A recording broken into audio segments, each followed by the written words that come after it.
Alright, today we're going to be talking about simplifying complex rational expressions. Another way to write that would be complex fractions.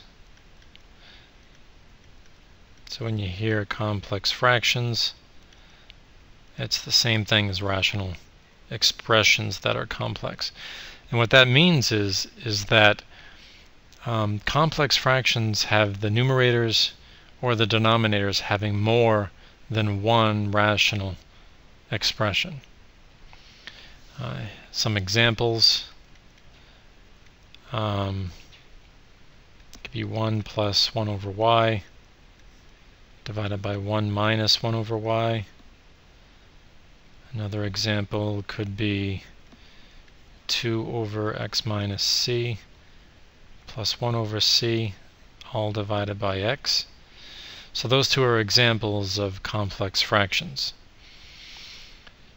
So what we want to do is we want to find out how to simplify these complex fractions.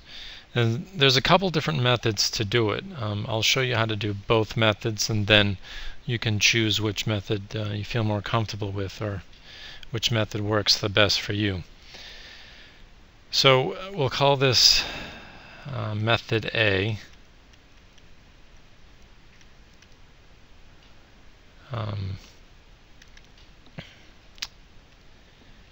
First thing you want to do is you want to combine the numerator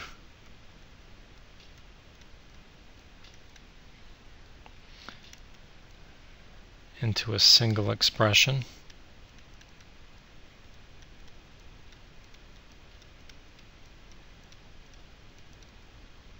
That's as the first step. Second step, you want to do the same thing to the denominator. So combine the denominator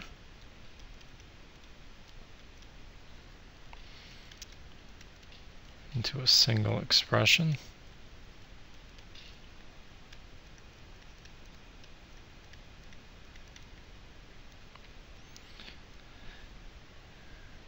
And then you want to perform the division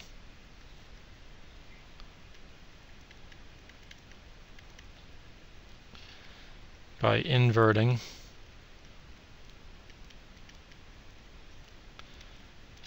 the denominator.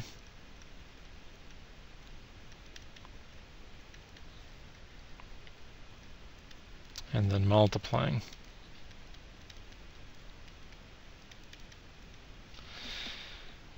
And lastly, you want to state any restrictions. Any kind of problem dealing with rational expressions, you want to always give the restrictions.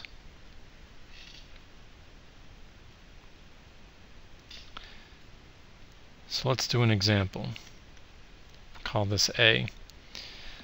Let's have 1 over x minus 3 over 2 all divided by 1 over x plus 3 over 4. So the first step, again, is going to be combining the numerator into a single expression. So I need a common denominator since I'm subtracting fractions. My two factors are x and 2, so my common denominator is going to be 2x. Now when I compare the old denominator and new denominator, I need a 2 because it's missing a 2, so I need to multiply that by 2. 1 times 2 is 2. For this denominator, I have a 2 and I'm missing an x, so I need to multiply the numerator by x. So I have a 3x, and I'm subtracting, so I'm going to have minus 3x up here. For the denominator here, I have an x and a 4. So my denominator is going to be 4x. So what I'm missing in comparison is I'm missing a 4. So 1 times 4 is 4. And I'm missing an x on the second one. So I'm going to need to multiply that by x. So plus 3x. So I've combined the numerator into a single expression. and the denominator into a single expression.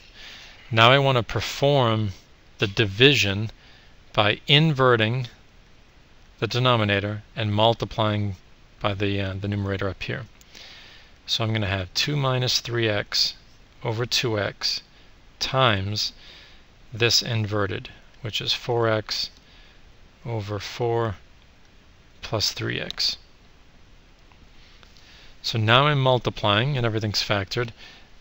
I need to cancel if I can. I have an x here and an x here I can cancel. And then 2 goes into 4 twice.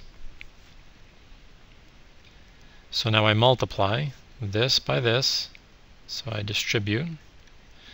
So I get 2 times 2 is 4. 2 times negative 3x is negative 6x over 4 plus 3x.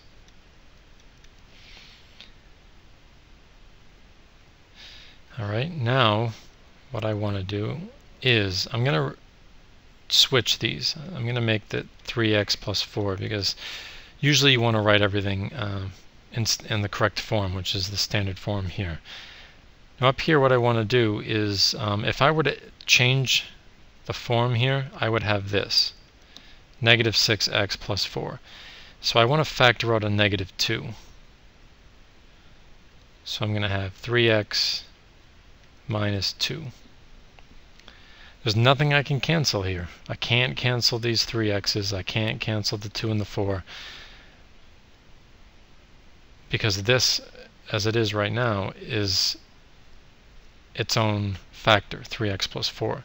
So unless I see another 3x plus 4 up here, I can't cancel it.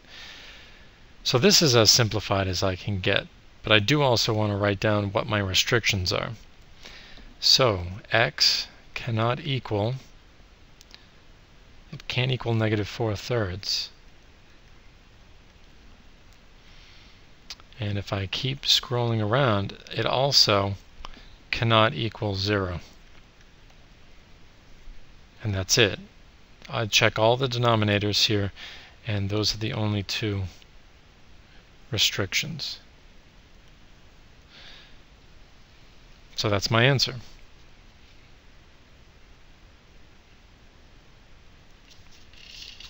Let's do another one. But this time I'm going to do a different method. Let's call this method B.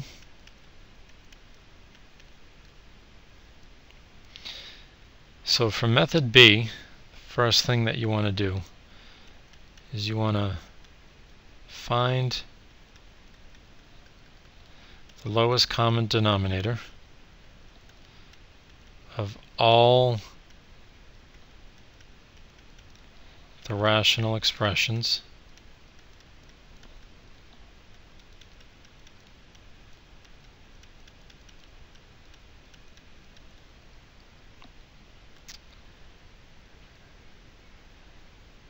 in its numerator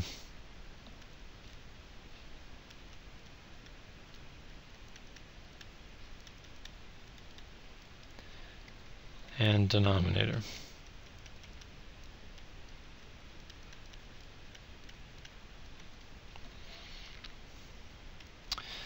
Next step is you multiply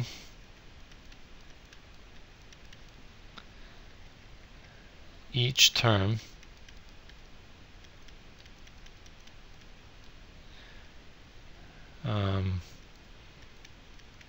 by the lowest common denominator.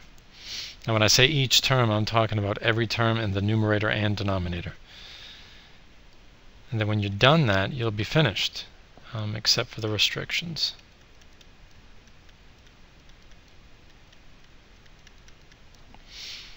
Alright, let's take a look at how this method B works. And again, it doesn't matter if you use method A or method B.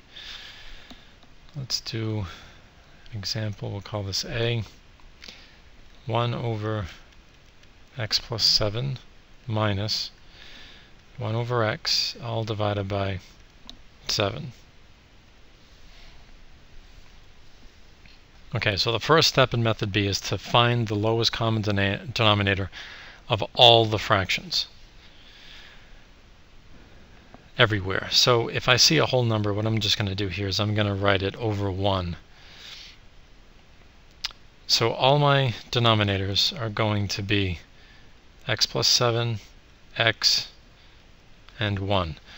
So my lowest common denominator is going to be x times x plus 7. I'm not going to bother putting the 1 there because it doesn't change the LCD.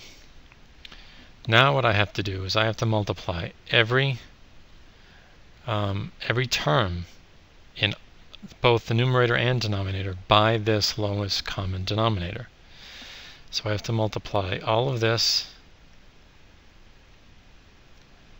and all of this and this by the LCD.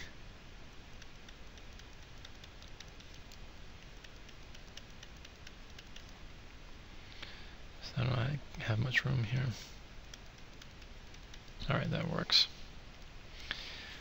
Okay, so you'll notice that because you're getting the LCD from looking at all the denominators, there's going to be some canceling that can occur. For example, this x plus 7 and x plus 7 can cancel.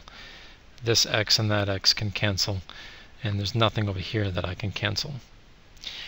So if I were to multiply the x by the 1, I get an x. If I multiply the 1 by the x plus 7, I get x plus 7. But remember, it's minus all of this. So I'm going to have to distribute that negative in there. So minus x minus 7 divided by. There's nothing I can cancel here, so I'm going to have the 7 times the x plus 7. So 7 times x plus 7. So now let's simplify. X minus x is cancels, so we can cross those out. I have a negative 7 on the numerator. I have a 7 times x plus 7 here. I can cancel this 7 with this 7. So now I'm left with negative 1 over x times x plus 7. And now all I have to do is write my restrictions.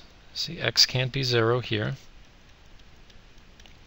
X can't be negative 7. Just check all the denominators and that's it.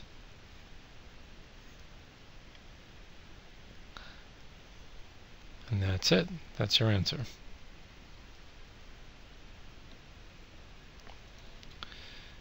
Let's do another one. Let's do a b. We'll write x minus 3 over x minus 3 over x minus 2. Okay, so what I'm going to do is wherever I don't see a fraction, I'm going to create a fraction. And now I'm going to check to see what my LCD is. So I'm going to look here. I've got 1, 1, and x minus 2.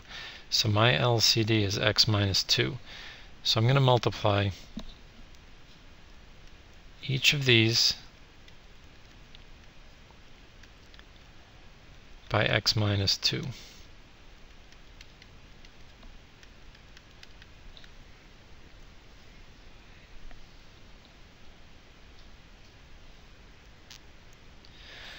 Alright, so in the numerator I'm going to have x minus 3 times x minus 2. I'll leave it like that for now. Just do x minus 3, x minus 2. In the denominator I'm going to have x times x minus 2.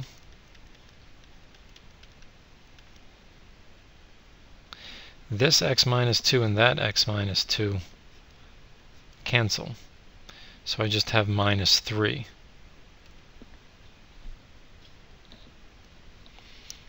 So let's simplify this.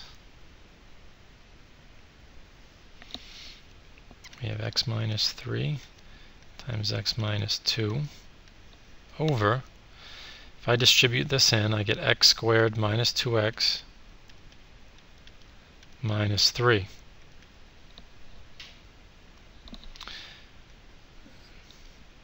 Let's rewrite this, x minus 3 times x minus 2. This can be factored down here. So we have x and x minus 3 plus 1. Now we check if we can cancel. And we can. X minus 3 and x minus 3 cancel. So I'm left with x minus 2 over x plus 1.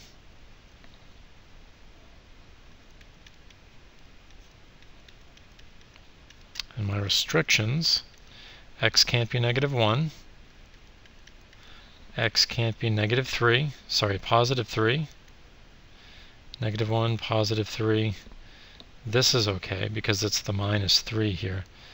Let's look up here just a bit. It also can't be 2 because if it was 2 over here, 2 minus 2 is 0 and 3 divided by 0 is undefined.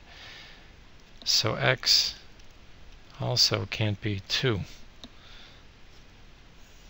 And this is your answer for that one.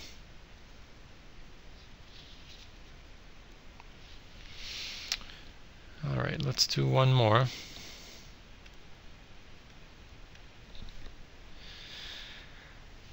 Call this C. Let's do a minus b divided by a to the negative 1 minus b to the negative 1. All right, don't panic when you see the negative exponents. Just remember the rule when you have x to the negative 1, that's the same as 1 divided by x. For example, 2 to the negative 1 is 1 over 2. And the reason why is because if you were to look at this as a fraction, every time you have a term up here to a negative power, if you move it to the denominator, you have to switch the sign of the exponent. So what this is over here and over here, it's essentially this. It's a minus b over 1 over a minus 1 over b.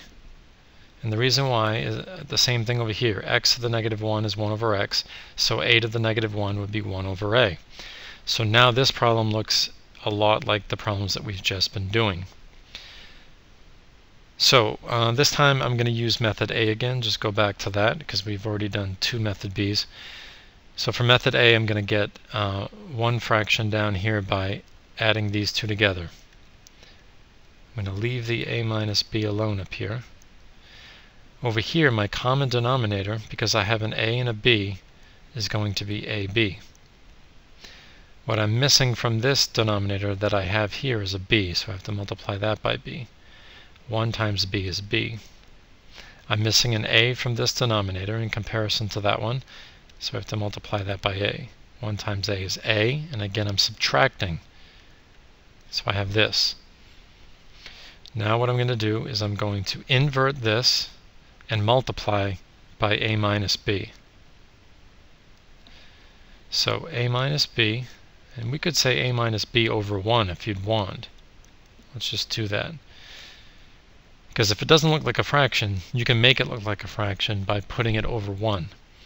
So divided by, so I'm now going to change that to multiply and invert this. So I'm going to have ab over b minus a.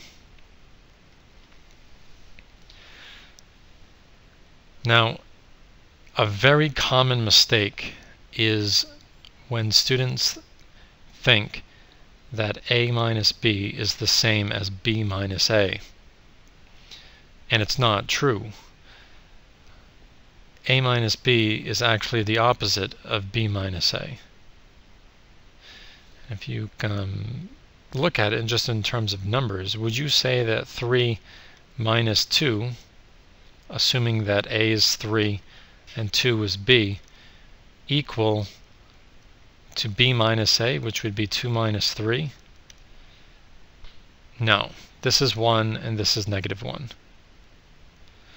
But you could say that a minus b is equal to the opposite of b minus a, because if you were to distribute that negative in there, a minus b is equal to negative b plus a,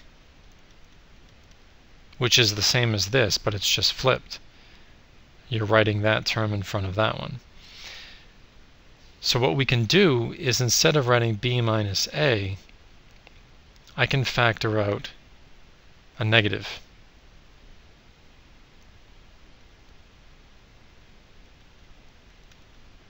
To make it the opposite of negative b plus a. And I'm not changing the value of this in the least, because if I were to distribute that negative back in, I would still get b minus a.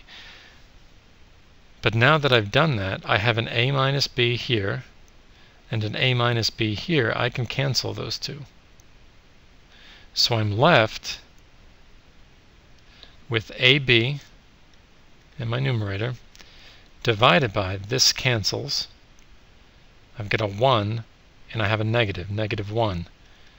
Anything divided by negative 1 is just the opposite of the numerator, negative ab. Now in terms of restrictions, we see over here that a cannot equal 0. And we see over here that b cannot equal 0. And if we keep looking, over here we have b minus a. So b minus a cannot equal 0.